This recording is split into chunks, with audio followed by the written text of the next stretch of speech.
അവൻ സ്വർഗത്തിലേക്ക് പോയി ദൈവത്തിൻ്റെ വലത് ഭാഗത്ത് ഇരിക്കുന്നു. ദൂതന്മാരും അധികാരങ്ങളും ശക്തികളും അവന് കീഴ്പ്പെട്ടുമിരിക്കുന്നു.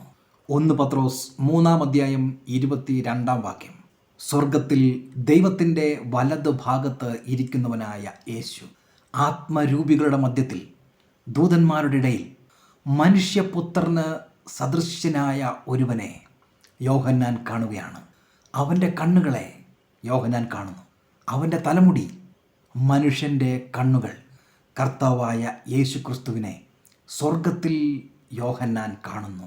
ഈ ലോകം നശ്വരമാണ്, മാനുഷിക ശരീരം കുറവുള്ളതാണ് എന്നെല്ലാം തെറ്റിദ്ധരിപ്പിക്കപ്പെട്ട പഠനങ്ങൾ ഈ ക്രിസ്തീയ ഗോളത്തിലും നാം കാണുമ്പോൾ ഇതാ മനുഷ്യ ശരീരത്തിൽ സ്വർഗത്തിൽ ആയിരിക്കുന്ന കർത്താവിനെ നാം കാണുകയാണ്.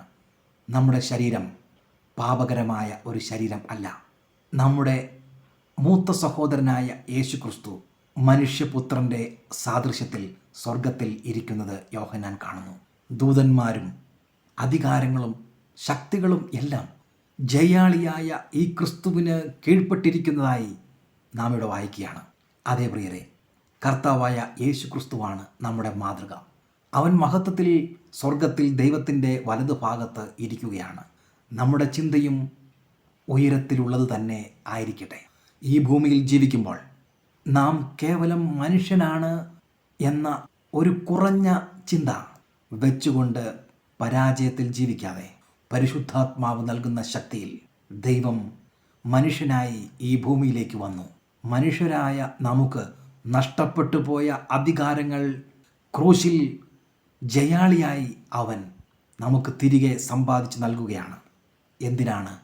ദൈവത്തിൻ്റെ മക്കളായ നാം ഈ ഭൂമിയിൽ അധികാരത്തോടെ ആയിരിക്കുവാൻ.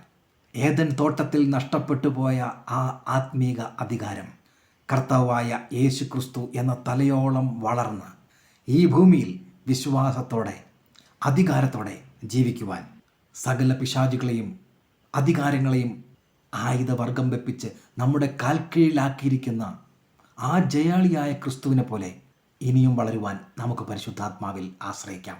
ദൈവവചനത്തിൽ നിന്നും നമ്മെ ശക്തനാക്കുന്നവനെക്കുറിച്ചുള്ള കൂടുതൽ അറിവുകൾ നേടി വിജയകരമായ ഒരു ക്രിസ്തീയ ജീവിതം നമുക്ക് നയിക്കാം.